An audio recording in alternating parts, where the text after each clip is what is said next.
Harzem bölgesi, Büyük Selçuklu Devleti'nin hakimiyeti altında bulunan ve Selçuklu sultanların atadığı valilerce yönetilen önemli bir ticaret bölgesiydi. Harezmşahlar devrinin atası kabul eden Anuştigin, Harezmli bir Türk genci olarak Selçuklu emirlerinden Bilge Tigin tarafından esir olarak alınıp Selçuklu Sarayı'nda eğitim ve terbiye görmeye başladı. Burada bahsedilen esaret aslında Selçuklu Devleti'nin devlet adamı yetiştirme politikasından ibaretti. Zamanla Osmanlı Devleti'nde devşirme sistemiyle karşımıza çıkan bu uygulamayla çocuk yaşta alınan sağlıklı ve yetenekli Türk gençleri saray eğitimi, devlet adamlığı ve siyasi ilimlerle donatılarak devletin önemli mevkilerinde görevlendirilmekteydi. Bu minval ile Selçuklu Sarayı'nda hizmetkar olarak görev alan Anuştigin zamanla yükselerek taştarlık vazifesi almış ve sultanın abdest alması ve elini yıkaması için ibrikçiliğini yapmaya başlamıştı. İbrikçilikle başlayan saray vazifesi zamanla devlet mertebelerinde görev alarak yükselmesiyle devam etti. Devlet işlerindeki başarısı ve zekası ile yükselerek çocuk yaşta Bilge Tigin tarafından esir alındığı Harezm'e vali olarak atandı. Bu tarihten sonra Harezmşahlar Devleti'nin müstakbel sultanları olacak Harezm valileri Anuştigin'in soyundan gelmiştir. Bu sebeple Anuştigin, Harezmşahlar Devleti'nin kurucusu ve saltanat atası olarak kabul edilmektedir. Harezm bölgesi, Büyük Selçuklu Devleti'ne bağlı bir vilayet olarak valiler tarafından yönetilmekteydi. Ancak Selçuklu Devleti 1092 yılında bölünmelere maruz kalmış ve zayıflamıştı. Yaşanan bölünmeler sonucunda Irak-İran hattında hakimiyetini devam ettiren Büyük Selçuklu Devleti, Harezm bölgesine atadığı vali ile bu bölgeyi uzaktan yönetmekteydi. Anuştigin döneminden sonra Harzem'in idaresi Anuştigin soyundan devam etmiş. Bunun bir sonucu olarak da Anuştigin ailesi Harezm bölgesinin saltanatıyla idare ederek Harezmşahlar devrinin temellerini atmıştı. Anuştigin Harezm valiliği görevini başarıyla ifa etmiş, zor zamanlar yaşayan Büyük Selçuklu Devleti'ne bağlı kalarak halkının saygısını ve itaatini kazanmıştı. Bunu gören Selçuklu Sultanı Sancar, Anuştigin'in vefatından sonra yerine oğlu Kutbettin Muhammed'i Harezm valisi olarak atadı. Kutbettin Muhammed de babası gibi Selçuklu Sarayı'nda yetişmiş, saray terbiyesi ve devlet idareciliği ilimleri almış, gösterdiği başarılarla babası gibi göz doldurarak yükselmişti. Anuştigin'in vefatı üzerine Harezm valisi olarak atanan Kutbettin Muhammed, halkına adil ve hakkaniyeti davranarak Harezm halkının saygısını ve itibarını kazandı. Bu haseple Harezm eşrafı Kutbettin Muhammed'i tartışmasız bir lider olarak görmeye başlamışlardı. Selçuk Devleti ile gelişen ticaretle Harezm halkını ekonomik olarak kalkındırmış, mürekkep bir yaşam süren Harezm halkı da bu halleri Kutbettin Muhammed'e bağlı kalmışlardı. Kutbettin Muhammed döneminde zor günler yaşamakta olan Büyük Selçuklu Devleti, bölgedeki siyasi tezahürler azabıyla Harzem bölgesini uzaktan idare etmekte rüştünü ispatlamış ve sadık bir vali olan Kutbettin Muhammed'e de merkezi idareden doğrudan talimat almadan Harezm bölgesinin idaresini üstlenmekteydi. Dolayısıyla Harezm bölgesi yarı bağımsız olarak yönetilmekte. Ancak Büyük Selçuk Devleti'ne bağlı kalmaktaydı. Kutbettin Muhammed bu vazifesini 30 yıl gibi uzun bir süre başarıyla ifa edip 1127 yılında vefat etti. Selçuklu Sultanı Sancar, beklendiği üzere yerine yine sarayda yetişmiş ve eğitim görmüş olan Kutbettin Muhammed'in oğlu Atsız'ı Harezm valisi olarak tayin etti. Atsız, babası ve dedesi gibi Selçuklu Sarayı'nda yetişmiş, ilim ve devlet işlerinde gördüğü eğitimle göz doldurarak yüksek mevkilerde görev alabilmek için rüştünü ispat etmişti. Öyle ki muvaffakiyet ve bağlılığı hasabiyle bizzat Sultan Sencer'in teveccühlerine mazhar olmuştu.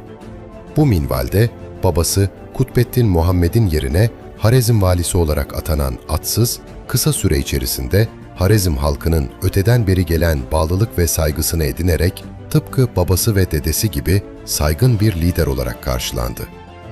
Başarılı devlet adamının yanı sıra güçlü bir kumandan olan Atsız, Harezm'de teşkil ettiği ordu ile Sencer'in ordusuna görev alarak pek çok başarısında büyük pay sahibi olmuştur. Atsız her ne kadar vali sıfatını taşıyorsa da Harezm halkı Anuştigin döneminden itibaren 35 yıl boyunca idaresi altında olduğu silsile yüksek bağlılık ve sadakat gösteriyor. Bu haseple kendisini sadece bir vali değil, tartışmasız bir lider ve sultan olarak görüyordu. Üstelik babası Kutbettin Muhammed, Selçuklu Sultanlığına bağlı ve kendisine duyulan güvenle yarı bağımsız olarak hareket etmeye başlamıştı. Bu bakımdan kendisi de Harezm bölgesinin idaresinde oldukça yüksek etkilere sahipti. Ancak Atsız, babası ve dedesi gibi Selçuklu Sultanına kayıtsız şartsız bağlı kalmayıp bağımsız hareket etmeye, hatta Selçuklu Sultanını karşısına almaya niyetlenmişti. Harezm halkının kendisine bağlılığından istifade ederek, Büyük Selçuklu Devleti'ni zayıflamasından istifade etmek amacıyla giriştiği bu bağımsızlık hareketi neticesinde, kendisine bağlı güçlerle Cank ve Mangışlak bölgelerini tarz ederek hakimiyet alanına dahil etti. Atsız'ın bu başına buyruk hareketi Sultan Sencer'i çok kızdırdı. Sencer kendisini tenkit ve ikaz edince ise ortaya çıkan sürtüşme neticesinde fevri bir hareketle Büyük Selçuklu Devleti'ne bağlılığını ortadan kaldırarak kendisini sultan ilan etti. Atsız'ın bu eylemi Harzemşahlar Devleti'nin fiilen kurulması anlamına geliyordu. Sultan Sencer, Atsız'ın bu eylemi karşısında Harzem bölgesinin hakimiyetini kaybetmemek için bizzat ordusunun başına geçerek Atsız'ın üzerine yürüdü.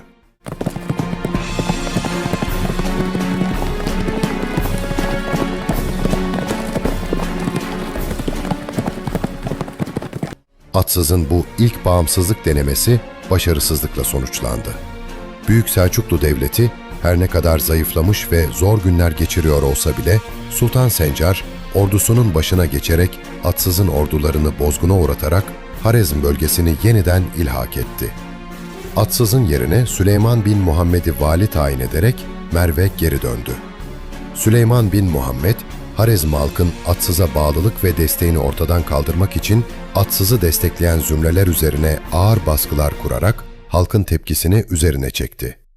Anuştigin döneminden beri devam eden bu müreffeh ve huzurlu yaşamları bir anda bozulan ve bağımsızlık denemeleri sükuta hayaliyle sonuçlanan Harezm halkı, Süleyman bin Muhammed'e karşı bağlılık göstermeyince Atsız hakimiyeti yeniden ele geçirmesi zor olmadı. 1140 Süleyman bin Muhammed'i indirerek yeniden Harezm'in idaresini eline aldı. Ancak Sultan Sencer'in tarzından çekindiği için bağımsızlık iddiasından vazgeçerek Sencer'e bağlılığını bildirdi. Bu bağlılık da uzun sürmedi. Sultan Sencer, Karataylılarla giriştiği mücadelede mağlup olunca ordusuyla Merv'i kuşatarak Büyük Selçuk Devleti'nin tümüyle ele geçirmeye teşebbüs etti. Sultan Sencer, Merv'in kuşatılması üzerine Horasan'a çekilmek zorunda kalmıştı. Atsız da zaferini pekiştirmek için Nişabur'a taarruz etti ve burayı da hakimiyet altına aldı. Hakimiyetini pekiştirmek için adına ötmeler okuttu ve kendisini Büyük Selçuklu Devleti'nin hükümdarı olarak görmeye başladı. Sultan Sencer, Horasan'da bulunduğu dönemde ordusunu ve iktidarını güçlendirip yeniden ortaya çıktı. Atsız Sancar'ın kuvvetlerinden çekinerek Merv'i terk etti ve yeniden Sultan Sancar'a bağlılığını bildirdi. Atsız fırsatını buldukça Sencer'i mağlup etmeye çalışıyor. Başaramayınca ise bağlılığını bildirerek sulh yapmaya çalışıyordu. Sencer bu sorunu tamamen ortadan kaldırmak için Atsız'ın malını kabul etmeyerek Harzem bölgesine taarruza geçti. Harzem'in en stratejik noktası olan Hazar Ashab Kalesi'ni fethedince Atsız'ın saltanat merkezi olan Ürgenç'in düşmesi ve Sencer'in zaferi kaçınılmaz hale gelmişti. Atsız yine kendisine bağlılığını bildirerek sulhu yapmayı teklif etti. Sencer bu teklifi kabul etmeyince Harzem bölgesine saygın din adamlarından birinin Müslüman kanı dökülmemesi için rica etmesi üzerine taarruzu yarıda bırakıp Atsız'ın bağlılığını kabul ederek geri döndü. Atsız yine Sencer'e mağlup olup yine bağlılığını bildirerek Harzem bölgesinin dersini elinde tutmayı başardı. Atsız Sencer'in son tarzından sonra uzun bir süre Selçuk'ta tehditinde maruz kalmadı. Zira Sultan Sencer, devletin diğer sorunlarıyla mücadele etmek zorunda kaldı ve Harzem bölgesinin idaresi Sencer tarafından tanımasa da filan bağımsız olarak varlığını devam ettirdi. Atsız 1156 yılında vefat etti ve yerine kardeşinin oğlu İlarsan geçti. Atsız Bey 1156 yılında vefat ettiğinde Harzem valiliğine yeğeni İlarsan geçti. Ancak Atsız'ın oğulları ve saltanatta hak iddia edebilecek rakipleri saltanat makamını tehdit eder durumdaydı. Bu tehlikeleri ortadan kaldırmak için amcasını ve kardeşlerini öldürerek tüm rakiplerini bertaraf etti. Böylece İlarslan'ın otoritesi güçlenmişti. İlarslan'ın ardından Harezmşahlar nasıl dev bir imparatorluğa dönüşecekti?